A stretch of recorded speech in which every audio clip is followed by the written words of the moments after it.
Star Wars is home to some seriously iconic and beloved characters. Darth Vader, Yoda, R2-D2, and C-3PO. And who could forget everyone's favorite Boonta Eve classic pod racer, Mars Guo, who went out, may I add, like a champ, screaming, "Roar!" Oh, rest in peace, King. For every star-studded pod racer who took home a podium finish, there are many, many more who were cut down before their time. You see, Star Wars has the unfortunate habit of leaving a lot of potential on the cutting room floor. As far as their film careers are concerned, they really deserved a better lot. Yes, folks, the dead speak. Somehow, Ewan has returned. This is What Culture Star Wars, and here are 10 Star Wars characters with the most wasted potential.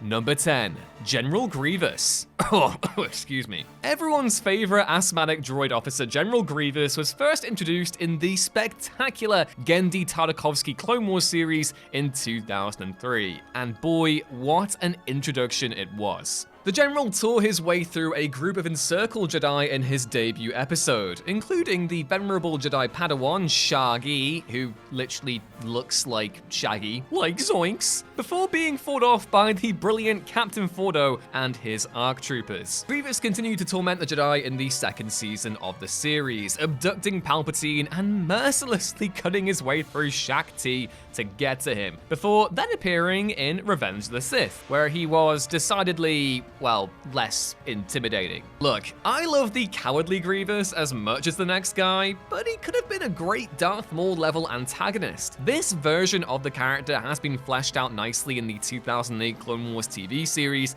and in comics and Legends material, but I still think Lucasfilm can do one better and tap into what made his animated debut so successful all the way back in 2003, which is 20 years ago. Dear God.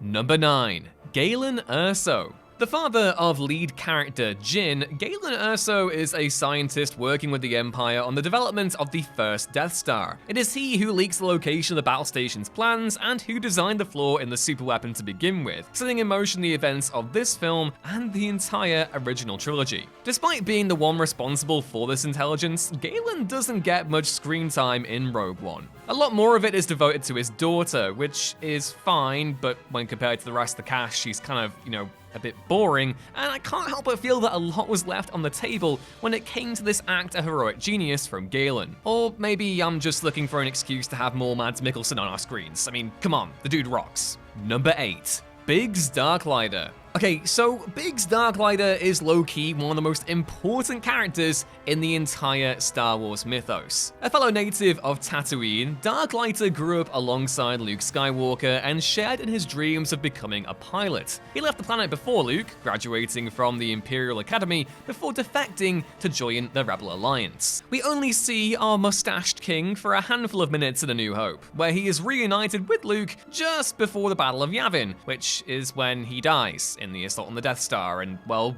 that's it. That's the last we hear of him. Biggs is set up to be a pretty big deal in the early portion of the film. He's presented as Luke's best friend, and then he just dies without any kind of big fanfare, and what's up with that? Sure, he's been in a few video games and comic books since, but as far as the first Star Wars goes, Biggs' introductory scene with Luke that was originally intended to be on Tatooine should have maybe been kept. Number 7, Bendu. Much is made of the light and dark sides of the Force, but what about the soft, squishy middle? The white stuff in the Oreo of the Force is occupied by the Bendu, a mysterious being that we meet in Star Wars Rebels. Claiming to represent the center of this mysterious aura, this gigantic creature served as a mentor to Kanan Jarrus after the Jedi lost his vision. His appearances occur solely in the 3rd season of Rebels, turning up in the season premiere and vanishing in the finale. In this time, he is shown to be extremely powerful, extremely knowledgeable, and extremely old. Someone you probably want to keep around then. Sadly, Bendu hasn't turned up in an official capacity since 2017. With such a deep interest out there in the early days of the Force, you'd have thought this ancient character would have been used to explore that just a smidge more. Will we ever see this enormous fuzzball again?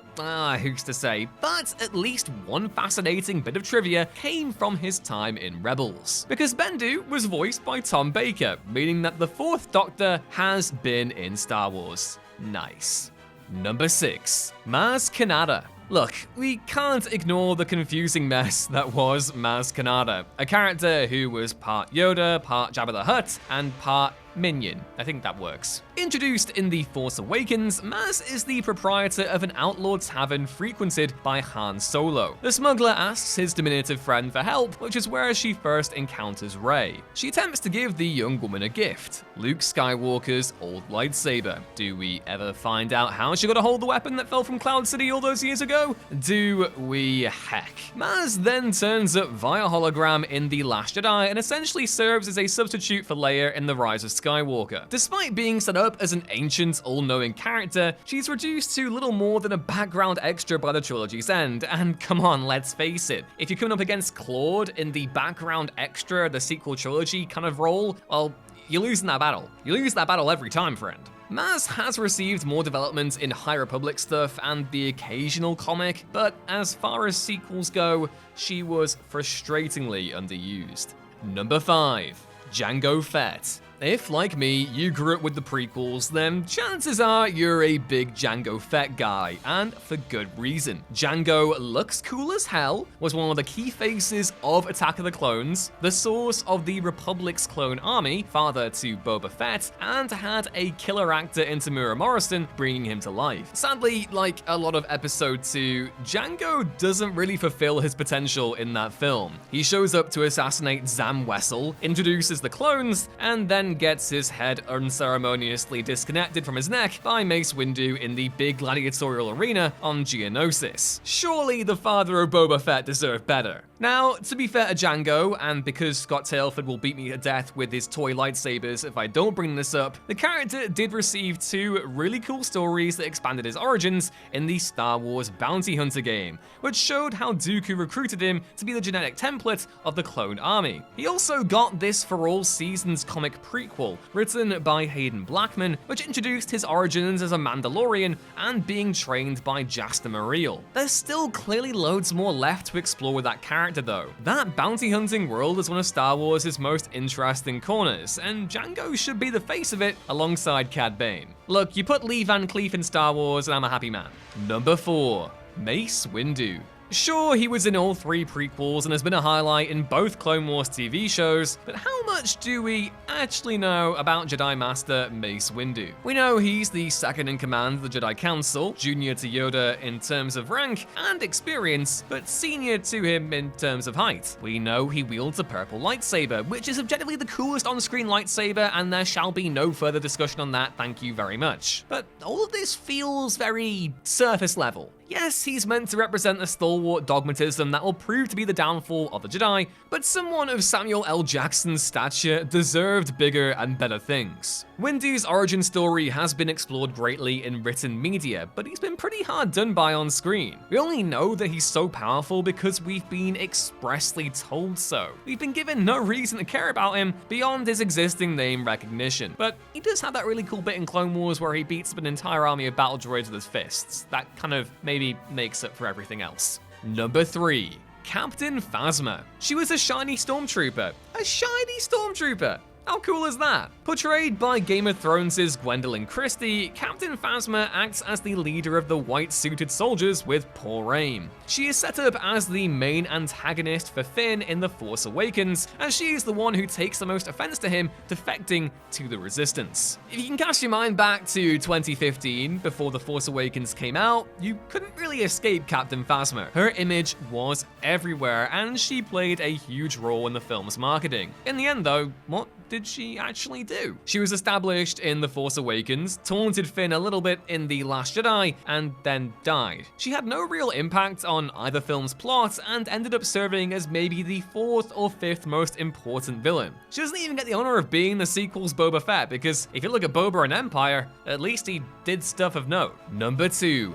Wedge Antilles. For the longest time, Rebel pilot Wedge Antilles is one of the textbook examples of a Star Wars character not really ever given his flowers. He was shown quite prominently during the fighter sequences in A New Hope, and was even brought back for the attack on the second Death Star in Return of the Jedi. He had plenty of lines, and it was implied that he was a pretty vital part of the Rebel machine, but he was given no backstory whatsoever, at least in the movies. Most fans didn't even know his name. The character has turned up a few more times though, most notably in the X-Wing novels by Michael Stackpole, and in a handful of Star Wars Rebels episodes, but it still feels like this beloved flyboy hasn't gotten the recognition he deserves. When you think that actor Dennis Lawson was actually asked to reprise his role in The Force Awakens, the position that Poe Dameron ended up filling, imagine how much more Wedge we could have gotten. Seriously, I'm living a very Wedge-deficient lifestyle right now. Give me more Wedge. And number 1. Finn. Finn, played by the brilliant John Boyega, was set to be the breakout character of the Star Wars sequel trilogy. He was given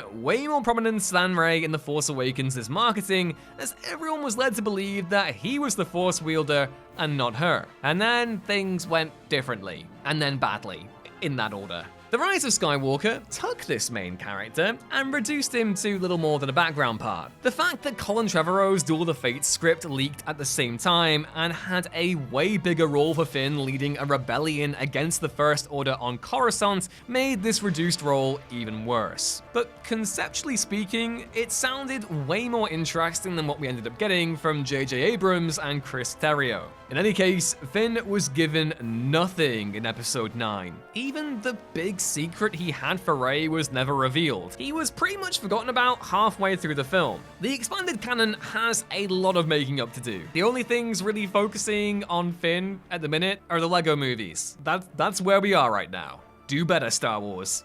And those were 10 Star Wars characters with the most wasted potential. Do you have any other beloved Mars Guo level faves you feel were underserved in the films? Let me know in the comments down below, and while you're there, if you could force throw us a like and a subscribe, you'll have us all doing happy bantha noises here at What Culture Towers. Once again, I've been Ewan, and until next time, boyos, may the Force be with you. See ya!